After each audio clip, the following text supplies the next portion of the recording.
Welcome to స్వతంత్ర TV. నా పేరు రహీం. ముందుగా హెడ్లైన్స్ చూద్దాం. సాయంత్రం మోదీ ప్రమాణ స్వీకారం. ఎన్డీఏ కూటమి పక్షాలకు మంత్రి పదవులు.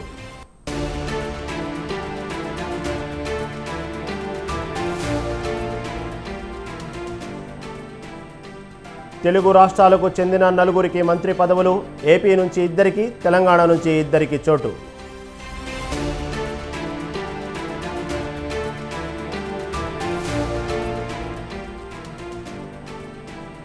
ముగిసిన రామోజీరావు అంత్యక్రియలు. తెలంగాణ ప్రభుత్వ అధికారిక లాంఛనాలతో పూర్తి.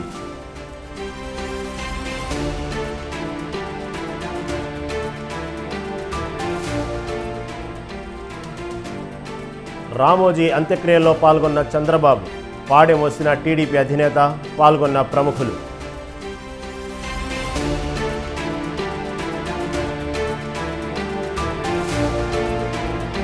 తెలంగాణలో ముగిసిన గ్రూప్ 1 పరీక్షలు.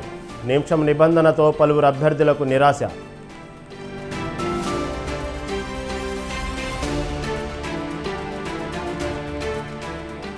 మరికొన్ని గంటల్లో India Pakistan match. High voltage cricket సమరం కోసం ఫ్యాన్స్ ఎదురుచూపు.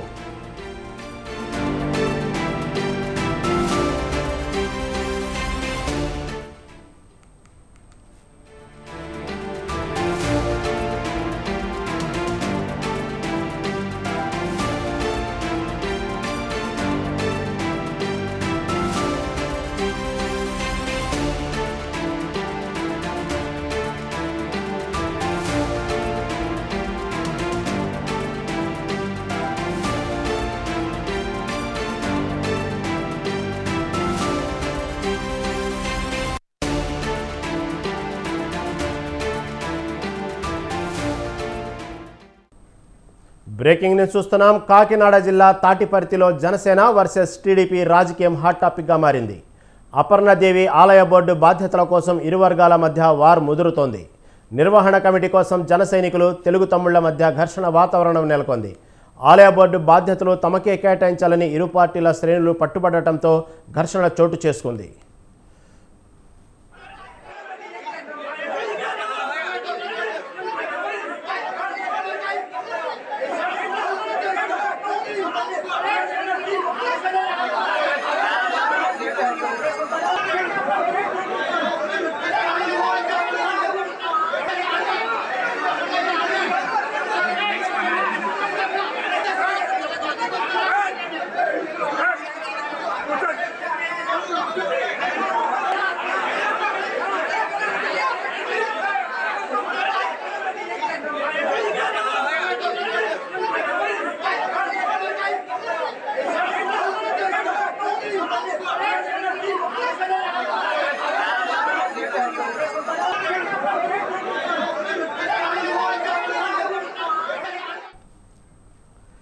కాకినాడ జిల్లా తాటిపర్తిలో జనసేన వర్సెస్ టీడీపీ రాజకీయం హాట్ టాపిక్గా మారింది. అపర్ణదేవి ఆలయ బోర్డు బాధ్యతల కోసం ఇరు వర్గాల మధ్య వార్ ముదురుతోంది. నిర్వహణ కమిటీ కోసం జన సైనికులు, తెలుగు తమ్ముళ్ల మధ్య ఘర్షణ వాతావరణం నెలకొంది. ఆలయ బోర్డు బాధ్యతలు తమకే కేటాయించాలని ఇరు పార్టీల శ్రేణులు పట్టుబడటంతో ఘర్షణ చూసుకుంది. అపర్ణ ఆలయ దేవిపై బాధ్యతల కోసం జనసేన టీడీపీ మధ్య వార్ నడుస్తుంది. దీని మీద మరింత సమాచారం మా ప్రతినిధి నవీన్ రాజ్ ఫోన్ అందిస్తారు. నవీన్ రాజ్. Thank you Rahim. ఏదైతే కాకినాడ జిల్లా పిఠాపురంలో అయితే కనుక ఇటు టీడీపీ జనసేన నాయకులు కార్యకర్తల మధ్య అయితే కొంతకాలంగా అయితే కోల్డ్ వార్ అయితే జరుగుతుంది. ఎన్నికల తర్వాత అయితే కనుక 2 పార్టీల మధ్య ఆధిపత్య పోరు అయితే కొనసాగుతుందని చెప్పొచ్చు. ఎన్నికలు కౌంటింగ్ ముగిసిన 2వ రోజు నుంచి అయితే కనుక ఈ 2 పార్టీల మధ్య నువ్వా నేను అంటూ వారకైతే దిగుతున్న పరిస్థితి ఉంది. 2 రోజుల క్రితం చూస్తే ఆ కొత్తపల్లి మండలం కొండవరం గ్రామంలో అయితే కనుక ఎవరైతే టీడీపీ ఇన్ఛార్జిగా ఉన్న ఎస్వీఎస్ వర్మ వాహనాన్ని అయితే జనసేనకు సంబంధించిన ఆ నాయకులు కార్యకర్తలు కూడా ధ్వంసం చేశారు. పెద్ద పెద్ద ఇటుకలు రాళ్లతో కూడా ఆయన మీద అయితే దాడి చేసేందుకు అయితే ప్రయత్నం చేశారు. ఈ దాడిలో సుమారు 3-4 కూడా గాయపడిన పరిస్థితి ఉంది. అలాగే వర్మ వాహనాన్ని అయితే పూర్తిగా ధ్వంసం చేసిన పరిస్థితి ఉంది. అదే విధంగా నిన్నటి నుంచి అయితే కనుక తాటిపర్తి గ్రామంలో టీడీపీ జనసేన నా కార్యకర్తలు నాయకుల మధ్య అయితే వార్ అయితే కొనసాగుతుంది. అక్కడ తాటిపర్తిలోని వెలిసిన అపర్ణదేవి ఆలయం సంబంధించిన నిర్వహణ కమిటీ విషయంలో కూడా మేమే ఉంటాము అంటే జనసేన అలాగే టీడీపీకి సంబంధించిన నాయకులు కూడా మేము ఉంటామని చెప్పి ఇరు పార్టీల నాయకులు కార్యకర్తల మధ్య అయితే వార్ అయితే కొనసాగుతుంది. అంటే జనసేనకు సంబంధించిన నిన్నటి వరకు అయితే వైసీపీకి సంబంధించిన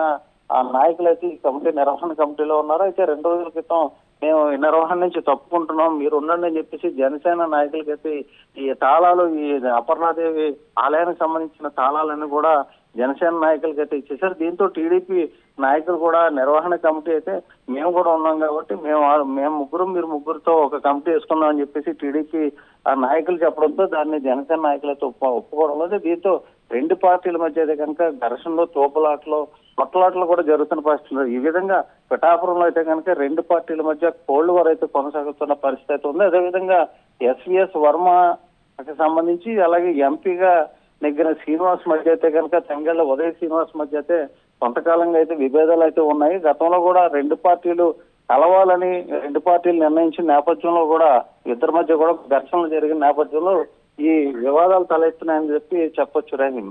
నవీన్ రాజ్, ఈ గొడవ సంబంధించి ఇంత విధంగా 2 పార్టీల మధ్య జరుగుతున్న వారు గురించి దానికి సంబంధించిన నాయకులు కానీ ఏమైనా స్పందించారా, మాట్లాడే ప్రయత్నం చేశారా? అంటే ఇంతవరకు అయితే ఆ ప్రయత్నం అయితే జరగలేదు. నిన్న ఏదైతే వర్మ వాహనాన్ని ధ్వంసం చేయడం, ఇటుక బజ్జీలతో రాజులతో కూడా దాడి చేసిన నేపథ్యంలో కూడా వర్మ అయితే కనుక గతంలో ఉన్న జనసేన పార్టీకి సంబంధించిన 2009లో ఉన్న జనసేన ఆ పార్టీకి నాకు ఏ విధమైన ఇబ్బంది లేదు.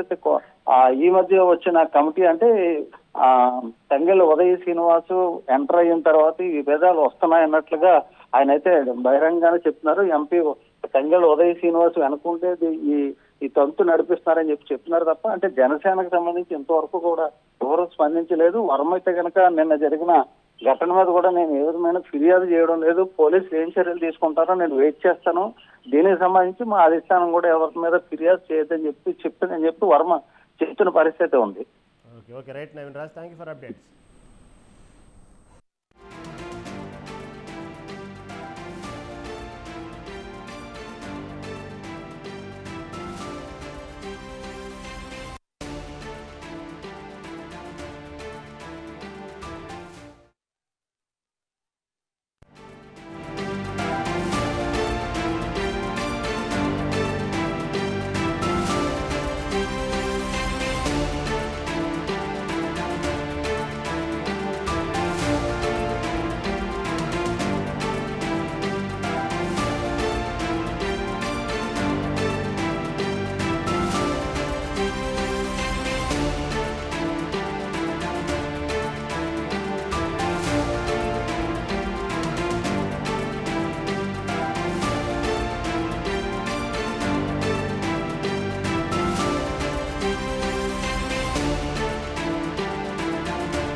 ప్రధానిగా నరేంద్ర మోదీ ప్రమాణ స్వీకారానికి ఏర్పాట్లు దాదాపు పూర్తయ్యాయి.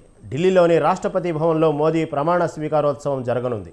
సాయంత్రం 7:15 ప్రధానితో పాటు కొందరు కీలక మంత్రులు మాత్రం ప్రమాణం చేసే అవకాశం ఉంది. ఈసారి మొత్తం 78 మందికి పదవులు దక్కవచ్చని అంచనా వేస్తున్నారు. గత మంత్రివర్గంలో కీలక శాఖలు నిర్వహించిన వారు కూడా ఈ జాబితాలో ఉండే అవకాశం ఉంది. ముఖ్యంగా హోం, రక్షణ, ఆర్థిక, విదేశాంగ శాఖ బీజేపీ వద్దే కొనసాగనున్నాయి. రోడ్స్ అండ్ హైవే మంత్రిత్వ శాఖ కూడా గడ్కరీ వద్దే కొనసాగే అవకాశం ఉన్నట్లు సమాచారం.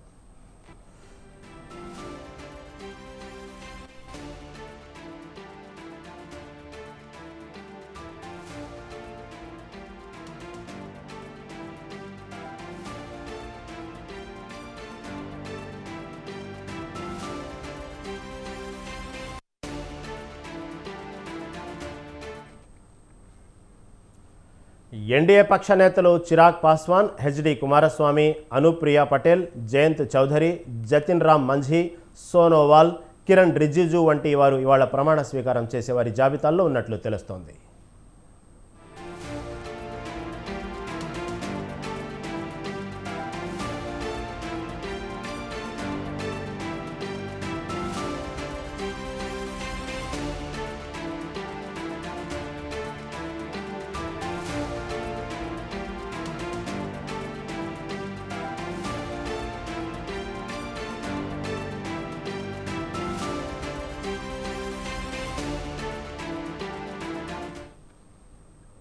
మరోవైపు కేంద్ర కేబినెట్ కూర్పుపై బీజేపీ సీనియర్ నేతలు అమిత్ షా, రాజ్నాథ్ సింగ్, జేపీ నడ్డా కూటమిలోని భాగస్వాములతో చర్చిస్తున్నారు. టీడీపీ అధినేత చంద్రబాబు నాయుడు, జేడీయూ అధినేత, బీహార్ ముఖ్యమంత్రి నితీష్ కుమార్, మహారాష్ట్ర సీఎం ఏకనాథ్ షిండేలతో వారు మంతనాలు జరిపారు.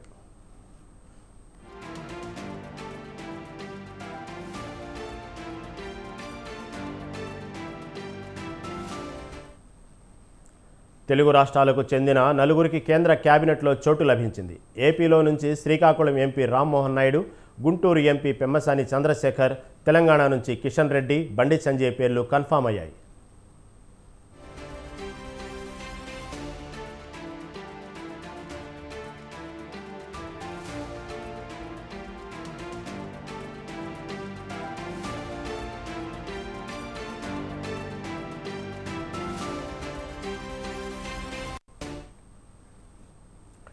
కేంద్ర మంత్రివర్గంలో ఇద్దరు టీడీపీ ఎంపీలకు స్థానం ఖరారైంది. శ్రీకాకుళం నుంచి వరుసగా మూడోసారి ఎంపీగా గెలిచిన రామ్మోహన్ నాయుడుకి కేబినెట్ మంత్రి పదవి దక్కింది. గుంటూరు ఎంపీగా తొలిసారి గెలిచిన పెమ్మసాని చంద్రశేఖర్కు సహాయ మంత్రి పదవి ఇవ్వనున్నారు. ఈ కేంద్ర మంత్రి పదవులపై మరింత సమాచారం మా ప్రతినిధి రమేష్ ఫోన్ అందిస్తారు. రహీం, కేంద్ర మంత్రివర్గంలో ఏపీకి సంబంధించి ఇద్దరు టీడీపీ ఎంపీలకు చోటు ఖరారైంది. శ్రీకాకుళం ఎంపీగా ఉన్న రామ్మోహన్ నాయుడికి కేంద్ర మంత్రివర్గంలో చోటు లభించింది. ఆయన తెలుగుదేశం పార్టీ తరఫున వరుసగా 3 సార్లు శ్రీకాకుళం నుంచి విజయం సాధించారు. 2014, 2019, అదేవిధంగా 2024 ఎన్నికల్లో తెలుగుదేశం పార్టీ అభ్యర్థిగా రామ్మోహన్ నాయుడు విజయం సాధించడం జరిగింది. గతంలో ఎర్రంనాయుడు కూడా కేంద్ర మంత్రిగా పనిచేశారు, శ్రీకాకుళం ఎంపీగా పనిచేశారు. కేంద్ర మంత్రిగా కూడా పనిచేసినటువంటి ఎర్రంనాయుడు తనయుడే నుంచి పెమ్మసాని చంద్రశేఖర్ కి కేంద్ర మంత్రివర్గంలో చోటు లభించింది. పెమ్మసాని చంద్రశేఖర్ మొదటిసారి గుంటూరు నుంచి పోటీ చేయడం జరిగింది. మొదటిసారి ఎంపీగా ఎన్నికయ్యారు. ఎంపీగా ఎన్నికైనటువంటి మొదటిసారి ఇది కూడా కేంద్ర కేబినెట్ లో చోటు లభించింది. ఇక మరికొంతమందికి కూడా ఏపీ నుంచి కేంద్ర కేబినెట్ లో చోటు లభించే అవకాశం ఉన్నట్టు తెలుస్తుంది. ప్రధానంగా భారతీయ జనతా పార్టీ 3 ఎంపీ స్థానాలను గెలుచుకోవడం జరిగింది. అదేవిధంగా జనసేన పార్టీ 2 ఎంపీ స్థానాలను కూడా గెలుచుకున్నటువంటి పరిస్థితి ఉంది. ఈ రోజు మోడీ ప్రధానమంత్రిగా సాయంత్రం ప్రమాణ స్వీకారం చేస్తారు. మోడీ ప్రమాణ స్వీకారంతో పాటు టీడీపీకి సంబంధించిన ఇద్దరు ఎంపీలు కూడా కేంద్ర మంత్రులుగా ప్రమాణ స్వీకారం చేస్తారు. ఆ తర్వాత జరిగే కేంద్ర కేబినెట్ విస్తరణలో తెలుగు రాష్ట్రాలకు సంబంధించి, ప్రధానంగా ఆంధ్రప్రదేశ్ కు సంబంధించి మరికొంతమంది కూడా కేబినెట్ లో చోటు దక్కే అవకాశం ఉన్నట్టు తెలుస్తోంది. బీజేపీ నుంచి కేంద్ర మంత్రిగా పురంధరేశ్వరి పేరు పరిశీలనలో ఉంది. అదేవిధంగా జనసేన నుంచి మచిలీపట్నం ఎంపీగా పోటీ చేసి గెలిచినటువంటి బాలశౌరి పేరు కూడా పరిశీలనలో ఉంది. ప్రస్తుతానికైతే ఇద్దరు ఎంపీలకు కేంద్ర కేబినెట్ లో చోటు ఖరారైంది. మరి కొంతమందికి సంబంధించి కూడా త్వరలో ఖరారయ్యే అవకాశం ఉన్నట్టు తెలుస్తుంది. ఈ రోజు టీడీపీ ఎంపీలుగా ఉన్న రామ్మోహన్ నాయుడు, అదేవిధంగా పెమ్మసాని చంద్రశేఖర్ సాయంత్రం కేంద్ర మంత్రులుగా ప్రమాణ స్వీకారం చేయనున్నారు. Rahim. Okay, right Ramesh, thank you for updates.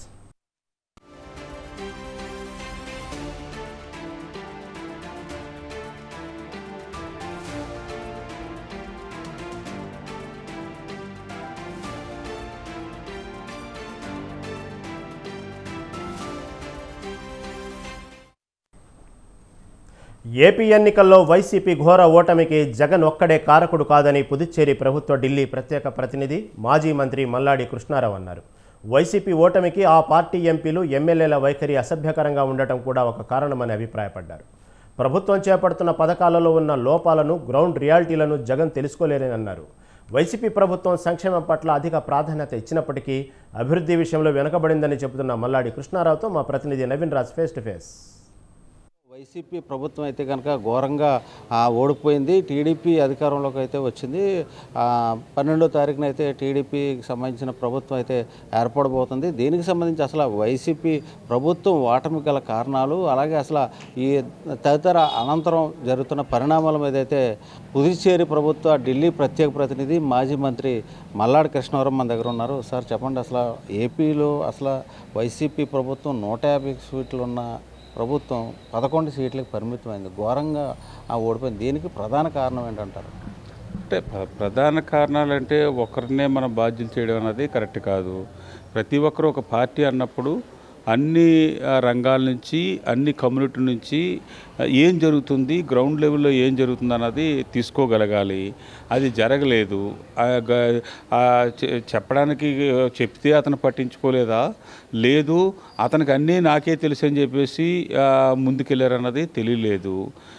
ఎప్పుడు కూడా 170 సీట్లు ఉంటే 170 సీట్లు మేమే గెలిచేయాలని అనుకుంటే ఇంకా ఎవడో అవతల వాళ్ళు పోటీ చేసేవాళ్ళు, లేకపోతే ఆ ఎమ్మెల్యేకి అర్హత లేనోళ్ళ అని చెప్పేసి ప్రజలు కూడా అలాగ అనుకుంటారు. 170 సీట్లు ఒకరికే ఇవ్వాలన్నది ఎప్పుడు అనుకోరు. ఇప్పుడు కూడా 175 వచ్చేలేదు కదా. 3 పార్టీలు కలిసినా ఎంత వేవ్లో ఉన్నా కానీ 164 వచ్చాయి. 11 అపోజిషన్ ఉన్నది కదా. ఆ విషయాల్లో ముఖ్యంగా గ్రౌండ్కి జగన్ గారు ఆ పార్టీ పెట్టిన దగ్గర నుంచి కూడా ప్రజల్లోనే తిరిగాడు. అధికారంలోకి వచ్చిన తర్వాత ప్రజలకి నేనేదో ఇక్కడ నుంచి డబ్బులు పంపిస్తున్నాను, ఈ స్కీమ్స్ పెడుతున్నానని చెప్పేసి అండమే చూశాను. నేను చాలా సందర్భాల్లో మాట్లాడినప్పుడు ఈ కరోనా అయిపోయిన తర్వాత మళ్ళీ ఈ వచ్చే 6 నెలల్లోనూ 3 నెలల్లోనూ ప్రజల్లోకి వెళ్తాను అని చెప్పడం జరిగింది. నేనైతే ఒక్కొక్క డిస్టిక్ వెళ్ళి 1 or 2 days ఒక నైట్ అన్నా మీరు స్టే చేయాలి. ఎమ్మెల్యేలు, ఎంపీలు, మంత్రులే కాకుండా కిందన్న క్యాడర్కి ఏంటి, వాళ్ళకి క్యాడర్కి వాళ్ళ మనసులో ఏమున్నదన్నది తెలుసుకోవాలని చెప్పేసి నేను ఒక 5-6 times నేను చెప్పడం జరిగింది. నేను చేస్తానన్నా పలానా టైంలో మనం ఆ విధంగా మొదలు పెడతాను, ఈ నెలలో మొదలు పెడతాను, వచ్చే నెలలో మొదలు పెడతాను అని చెప్పున్నారు. కానీ కిందనున్న లీడర్స్, కొంతమంది అధికారులు కూడా అతన్ని తప్పుడు రూట్లో ఇచ్చేశారు. అంటే ఇక్కడ ఈ ఎలక్షన్లో అయితే ప్రధానంగా వైసీపీ ఘోర ఓటమికి ఈవీఎంల ట్యాంపరింగే కారణం అని చెప్పేసి ఒక ప్రచారం అయితే జరుగుతుంది సార్. అవన్నీ కూడా ముందు నుంచి ఇదే ఉన్నప్పుడు చంద్రబాబు నాయుడు గారే ఈ మిషన్లు వద్దు, పేపర్ బ్యాలెట్ తోటి ఇచ్చేయాలని చెప్పేసి కూడా గవర్నమెంట్ ఆఫ్ ఇండియా తోటి వీళ్ళందరూ ఫైట్ చేసిన వాళ్ళే.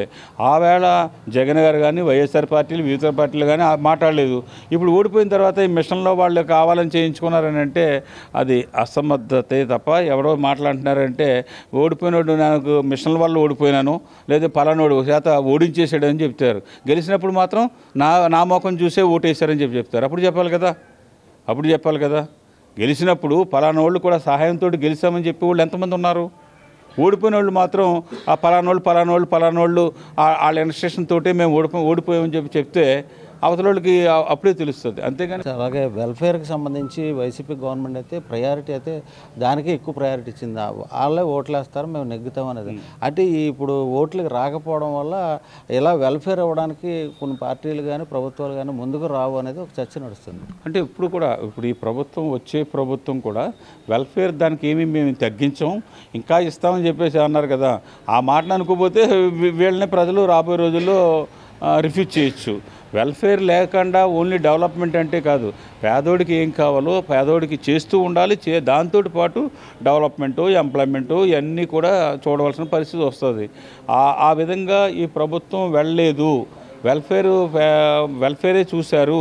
మిగతా రోడ్ల విషయాల్లో కానీ, అలాగే లిక్కర్ విషయాల్లో కానీ, శాండ్ ఇష్యూలో కానీ, ఇలాంటి విషయాల్లో చాలా ప్రజలు దాన్ని వ్యతిరేకించారు. ఇలాగే కొన్ని సందర్భాల్లో చాలా విషయాల్లో ఇప్పుడు అమ్మఒడి ఇలాంటి అనేకమైన స్కీమ్స్ ఇచ్చినప్పుడు కూడా మీరు లింక్ కరెంటు బిల్లుకి అవి కూడా పెట్టడం వల్ల 200 రూపాయలు దాటితే కరెంటు బిల్లు ఈ స్కీమ్ కట్టానన్నప్పుడు 200 రూపాయలు దాటకన్నా ఉండాలని అంటే మనం కరెంట్ రేట్ పెంచి ఉండకూడదు. కరెంట్ రేట్ పెంచడానికి మన చేతుల్లో లేదు, అది రెగ్యులేట్ కమిటీ డిసైడ్ చేస్తుంది. మనం తగ్గించాలని అంటే మన స్టేట్ గవర్నమెంట్ నుంచి ఆ డబ్బును మనం పే చేయాలి. ఇది మల్లాడి కృష్ణారావు అయితే చెప్తున్నారు. అంటే వైసీపీ ఓటమికి అయితే కనుక అనేక లోపాలు అయితే ఉన్నాయి. అన్ని రంగాల్లోనూ కూడా ప్రభుత్వం తీసుకున్న ప్రజా వ్యతిరేక విధానాలే కారణం అని చెప్తున్నారు. అదేవిధంగా కొత్త ప్రభుత్వం కూడా గతంలో మాదిరిగా కాకుండా వ్యక్తిగత విమర్శలతో కాకుండా ప్రభుత్వాన్ని నడపాలి. అదేవిధంగా ఏ విధమైన దాడులకు ప్రతీకార చర్యలకు వెళ్లకుండా ముందుకు వెళ్ళాలి. అదేవిధంగా ఈ తూర్పుగోదావరిలో ఓటమికి అయితే కనుక ప్రధానంగా కాకినాడ ఎమ్మెల్యే దోరంపూడి చంద్రశేఖర్ రెడ్డి కారణం అని చెప్తున్న పరిస్థితి ఉంది. ఇది తాజా పరిస్థితి. కెమెరామెన్ సత్యతో నవీన్, స్వతంత్ర న్యూస్, యానం నుంచి. రామోజీ గ్రూప్ సంస్థల చైర్మన్ రామోజీరావు అంత్యక్రియలు ముగిశాయి. తెలంగాణ ప్రభుత్వ అధికారిక లాంఛనాలతో పూర్తి చేశారు. గౌరవ సూచకంగా పోలీసులు గాల్లోకి కాల్పులు జరిపారు. రామోజీ ఫిలిం సిటీలోని విశాలమైన ప్రాంతంలో ఆయన నిర్మాణం చేయించుకున్న ఆ స్మృతి కట్టడం వద్దే అంతిమ సంస్కారాలు పూర్తి చేశారు. రామోజీరావు చితికి కుమారుడు ఈనాడు ఎండీ సిహెచ్ కిరణ్ నిప్పంటించారు.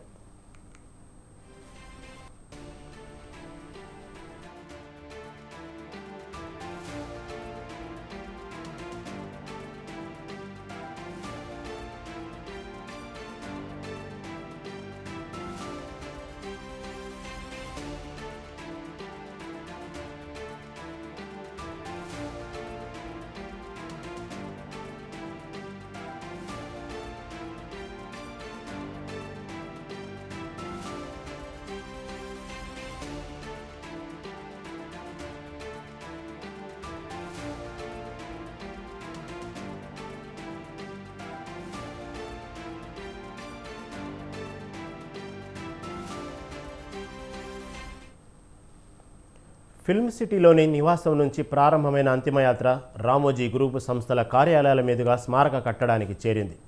అంత్యక్రియలకు టీడీపీ అధినేత చంద్రబాబు హాజరయ్యారు. స్మృతివనం వద్ద నివాళులర్పించిన అనంతరం రామోజీరావు పాడెమోశారు. వివిధ రాజకీయ పార్టీలకు చెందిన నేతలు, సినీ ప్రముఖులు, రామోజీ గ్రూపు సంస్థల సిబ్బంది పెద్ద సంఖ్యలో హాజరయ్యారు.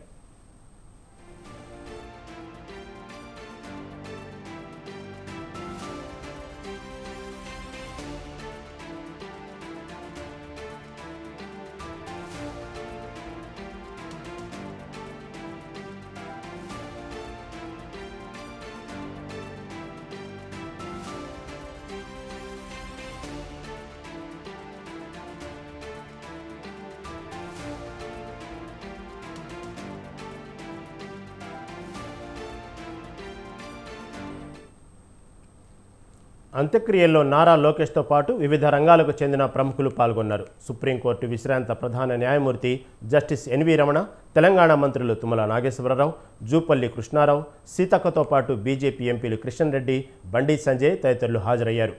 ఏపీ నుంచి కేంద్ర మాజీ మంత్రి సుజనా చౌదరి, ఎమ్మెల్యేలు పత్తిపాటి పుల్లారావు, చింతమనేని ప్రభాకర్, రఘురామకృష్ణమరాజు, అరిమిల్లి రాధాకృష్ణ, వెనిగండ్ల రాము, పలువురు టీడీపీ నేతలు పాల్గొన్నారు.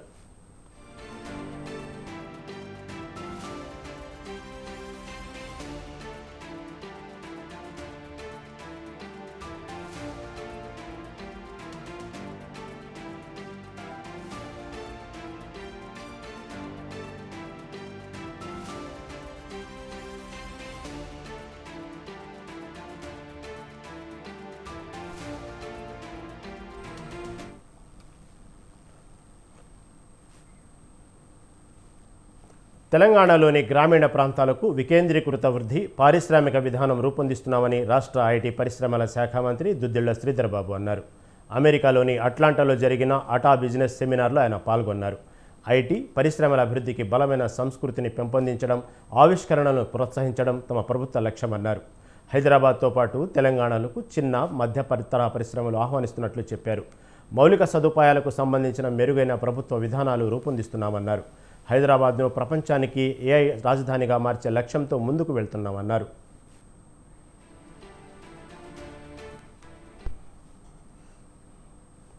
ఖమ్మం జిల్లాలో గ్రూప్ 1 ప్రిలిమినరీ పరీక్ష పకడ్బందీగా నిర్వహించారు. ఎగ్జామ్స్ కోసం జిల్లా వ్యాప్తంగా 52 సెంటర్లను ఏర్పాటు చేయగా 18,403 మంది అభ్యర్థులు పరీక్షలకు హాజరయ్యారు. పర్యవేక్షణలో భాగంగా ప్రతి పరీక్ష హాల్లో వెబ్ కెమెరాలు ఏర్పాటు చేశారు. ఎలక్ట్రానిక్స్ గాడ్జెట్స్, సెల్ ఫోన్లు, రికార్డింగ్ వస్తువులు, క్యాలిక్యులేటరు, వాచ్లను అనుమతి నిరాకరించారు. అలాగే పరీక్షా కేంద్రాల వద్ద పటిష్ట బందోబస్తును ఏర్పాటు చేశారు. 144 సెక్షన్ అమలులో ఉంది. నిమిషం ఆలస్యమైన లోపలికి ఎంట్రీ లేదని ముందే తేల్చి చెప్పిన అధికారులు మాస్ కాపీ జరగకుండా ముందస్తుగా జిరాక్స్ షాపులను బంద్ చేయించారు. ఏలూరు జిల్లా నూజివీడు మండలం తూర్పు దిగవల్లి గ్రామ వైఎస్ఆర్సీపీ సర్పంచ్ భర్త జగ్గవరపు వేణుగోపాల్ రెడ్డి అనుమానాస్పదంగా మృతి చెందారు. వేణుగోపాల్ రెడ్డి సుమారు 30 కోట్ల వరకు ఎన్నికల ఫలితాలపై బెట్టింగ్ వేసినట్లు తెలుస్తోంది. ఎన్నికల ఫలితాల నుండి గ్రామంలో కనిపించని వేణుగోపాల్ రెడ్డి ఇంటిపై 2 రోజుల క్రితం పందెం రాయుళ్లు దాడి చేశారు. అయితే ఇవాళ గ్రామంలో అనుమానాస్పద స్థితిలో శవమే కనిపించడం కలకలం రేపింది. పోలీసులు అనుమానాస్పద మృతిగా కేసు నమోదు చేసి దర్యాప్తు చేపట్టారు. 17 లక్షలు పెట్టి కారు కొంటే సెకండ్ హ్యాండ్ కారు ఇచ్చారని ఓ బాధితుడు ఆందోళనకు దిగిన సంఘటన హైదరాబాద్ నాగోల్లో చోటు చేసుకుంది. శివకుమార్ అనే వ్యక్తి నాగోల్లోని మారుతి సుజుకి నెక్సా కళ్యాణి మోటార్ షోరూంలో మే 18న గ్రాండ్ విటారా కారు బుక్ చేసుకున్నాడు. అయితే అప్పుడు రోజులు కావని కొద్ది రోజులు ఆగిన బాధితుడు జూన్ 7న కారు డెలివరీ తీసుకున్నాడు. ఈ నేపథ్యంలోనే ఓనర్ కొత్త కారు పీపీ కోటింగ్ కోసం షోరూంకు వెళ్ళాడు. ఆ సమయంలో రీపెయింటింగ్, ఇంజన్స్ పార్ట్స్ తుప్పుపట్టడం గమనించాడు. ఇదేంటని అడిగితే తమకు సంబంధం లేదని చెబుతూనే బాధితుడిపై షోరూం సిబ్బంది దౌర్జన్యానికి పాల్పడ్డారు. దీంతో బాధితుడు యాక్సిడెంట్ అయిన కారుని పెయింటింగ్ వేసి కొత్త కారుని డెలివరీ ఇచ్చారని ఆవేదన వ్యక్తం చేశాడు. అనంతరం చైతన్యపురి పోలీస్ స్టేషన్లో యాజమాన్యం సిబ్బందిపై బాధితుడు కంప్లైంట్ చేశాడు.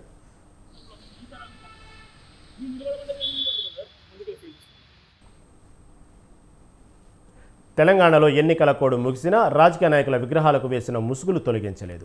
ఎన్నికల కోడ్ 3 రోజుల క్రితమే ముగిసింది. అయినా రాజకీయ నాయకుల విగ్రహాలకు వేసిన ముసుగులు మాత్రం తొలగలేదు. పార్లమెంట్ ఎన్నికల నేపథ్యంలో వరుసగా 2 నెలలకు పైగా ఎన్నికల కోడ్ అమలులో ఉంది. అయితే కోడ్ ముగియటంతో పలు విగ్రహాలకు ఉన్న ముసుగులను తొలగించాలని స్థానికులు కోరుతున్నారు.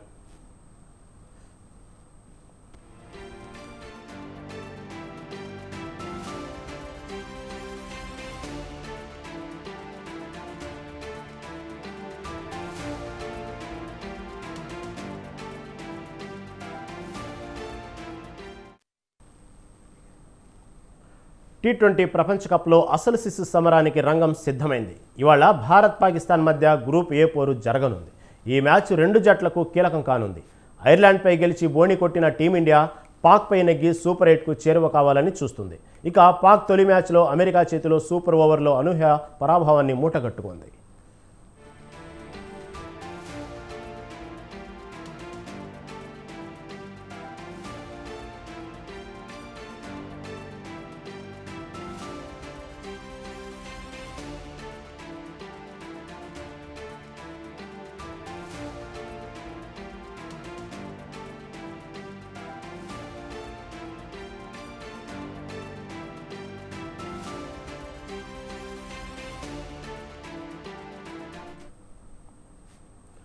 పాకిస్తాన్ బౌలర్లు టీమిండియా బ్యాటర్ల మధ్య పోరు ఆసక్తి రేపుతోంది. పిచ్ కూడా పేసర్లకు సహకరించిందే కావడంతో షహీన్ ఆఫ్రిది, నసీం షా, హరీస్ రౌఫ్, మహమ్మద్ అమీర్తో ప్రత్యర్థి ఫేస్ దళం సిద్ధమైంది.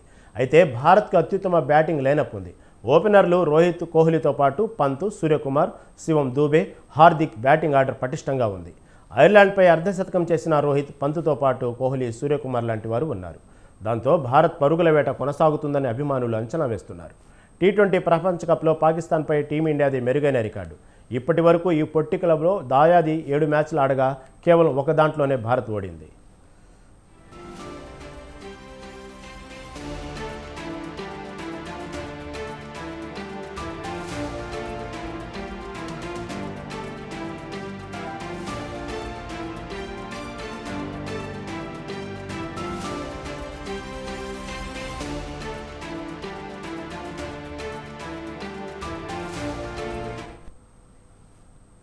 ఇవి ఇప్పటివరకున్న అప్డేట్స్. కీప్ వాచింగ్ స్వతంత్ర టీవీ.